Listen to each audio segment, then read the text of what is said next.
des hommes prophétiques parmi les plus uniques du XXe siècle fut John Sung. Il exerça un véritable ministère apostolique d'évangéliste, avec d'innombrables signes et miracles accompagnant son ministère. Contrairement à quantité d'autres saints modernes dont j'ai eu l'occasion d'étudier la vie, John Sung fait la synthèse de cette rare combinaison de pureté et de puissance. Sa vie et son ministère furent puissamment marqués par une véritable onction prophétique. Il fut l'incarnation d'un zèle enflammé, d'une passion et d'une hardiesse inexorables. Certains l'appelaient le John Wesley de la Chine, tandis que d'autres le briseur de glace ou l'apôtre du réveil. Pratiquement tous ceux qui ont été témoins de son ministère ou l'ont étudié le considèrent comme l'un des plus grands évangélistes de notre siècle. Pourtant, à notre grande perte, il a été pitoyablement oublié et négligé par la majorité de l'Église occidentale. Il fut le prophète oublié du réveil chinois, oublié de 1927-1937. John Sung naquit le 27 septembre 1901 à Yinghua, dans la province de Fujian, dans le sud de la Chine. Il était le fils d'un ministère méthodiste respecté et se convertit à l'âge de 9 ans, alors qu'il était jeune garçon. En 1920, John Sung, à l'âge de 19 ans, partit pour l'Amérique pour étudier à l'université wesleyenne d'Ohio. Il alla plus tard étudier à l'université d'État d'Ohio et à l'Institut biblique Union Theological Seminary.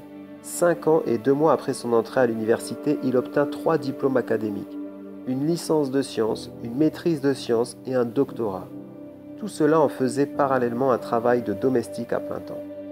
Cependant, ces hauts diplômes ne furent pas sans créer de grands dommages dans sa vie spirituelle. Après quelques années passées en Amérique, nourri au régime régulier de la philosophie mondaine et de la théologie libérale, John Sung finit par devenir rétrograde et douter de tout ce que son père lui avait enseigné. Le 10 février 1927, à peu près au même moment où le réveil commençait à éclater en Chine, John Sung reconsacra sa vie au Seigneur Jésus-Christ. Ce fut juste le commencement d'un travail plus profond. Après s'être repenti de ses péchés, il fut soudainement rempli d'une joie inexprimable. Il commença immédiatement à prêcher à tous ses collègues d'université et professeurs. Ce changement radical dans le comportement de John Sung amena certains à croire qu'il était devenu déséquilibré. Très vite, les autorités de l'Institut biblique l'envoyèrent dans une maison psychiatrique. On ne l'autorisa à prendre avec lui que sa Bible et un stylo à encre. Plus tard, il se référera à cet asile psychiatrique comme sa véritable école biblique. John Sung fut incarcéré pendant 196 jours, un petit peu moins que 6 mois. Pendant ce temps, il lut sa Bible du début jusqu'à la fin 40 fois. Il consacrait presque chaque fois 1 heure à son réveil à lire la Bible et à prier. À travers ces mois de solitude silencieuse, le Saint-Esprit était en train de poser les fondements du ministère de réveil de John Sung. Il était en état de préparation pour participer à l'un des plus puissants réveils du XXe siècle. Après avoir été finalement relâché, John s'embarqua pour Shanghai le 4 octobre 1927. Il avait été 7 ans et demi aux États-Unis. Il était maintenant un homme d'une érudition imminente et sans aucun doute, n'importe quelle université nationale de Chine aurait accueilli ses services. En dépit de toutes les opportunités possibles que sa formation aurait pu lui offrir, John Sung était déterminé à rentrer chez lui pour prêcher à ses compatriotes. Il réalisait que ce dont la Chine avait le plus besoin, ce n'était pas plus d'enseignants de sciences, mais des prédicateurs de l'Évangile. Un jour, comme le bateau s'approchait à sa destination, il rassembla tous ses diplômes, décorations et ses lettres de recommandation de la part de ses pairs et les jeta par-dessus bord dans l'océan. Seul son diplôme de docteur y échappa. Il le garda pour le bien de son père. Comme Paul, John Sung pourrait dire « Ces choses qui étaient pour moi un gain, je les ai regardées comme une perte pour Christ » dans Philippiens 3 au verset 7. Après son retour en Chine, John Sung se maria peu de temps après et rejoignit ensuite l'école biblique Bethel Bible School à Shanghai. En peu de temps, il devint l'évangéliste attitré de l'école. Il s'allia avec Andrew Gee et d'autres diplômés de l'école pour former le groupe d'évangélisation de Bethel. Dieu utilisa cette équipe apostolique puissamment pour répandre les feux du réveil dans toute la Chine alors qu'il partait prêcher et chanter l'évangile. Quand John Sung n'était pas en chair, il était réservé et avait même une apparence faible. Toutefois, quand il prêchait, c'était un homme plein de ferveur et d'intenses émotions.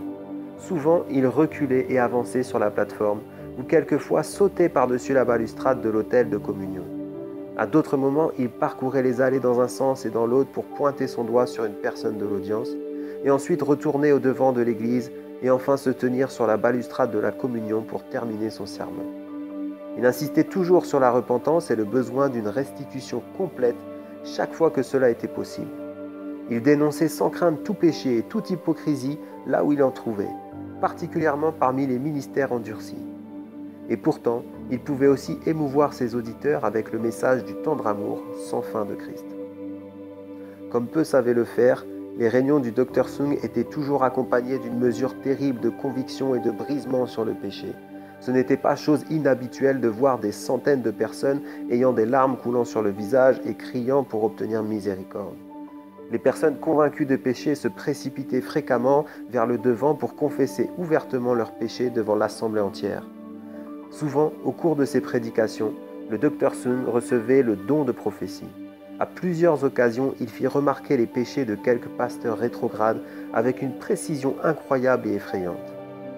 Leslie T. Liol écrit « Quelquefois, il choisissait un individu, un pasteur ou une personne en fonction dans l'église pour lui dire « Il y a du péché dans ton cœur » et il touchait juste. Parce qu'il était évident que John Sung était un homme possédant une grande puissance dans la prière, les malades et les estropiés venaient de plus en plus à lui pour recevoir la prière pour la guérison de leur corps. John Sung accordait toujours du temps pour prier tendrement pour leurs besoins. Dr Sung avait généralement une réunion dans chaque campagne à laquelle il parlait de la guérison et de la nécessité d'une repentance sincère avant d'éviter les malades à s'avancer. Des centaines étaient instantanément guéris de toutes sortes d'affections et de maladies. Les aveugles recouvraient la vue, les boiteux marchaient et les sourds et les muets étaient miraculeusement guéris pendant que John Sung criait à Jésus dans la prière. Parfois, il imposait personnellement les mains aux malades et priait pour toutes les personnes, fussent-elles 500 ou 600 en une seule fois. En dépit de tant de merveilleuses guérisons accompagnant son ministère, il souffrit pendant des années de tuberculose intestinale. Par voie de conséquence, cette maladie le tourmentait au moyen de douloureux ulcères sanglants qui s'infectaient. Néanmoins, il continuait encore à prêcher avec ferveur, quelquefois dans une position à genoux pour alléger la terrible douleur.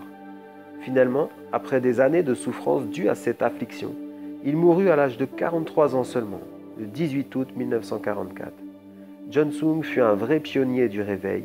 Il conduisait une quantité démultipliée de Chinois et d'Asiatiques du Sud-Est par milliers à de nouvelles dimensions de réalité et de puissance spirituelle.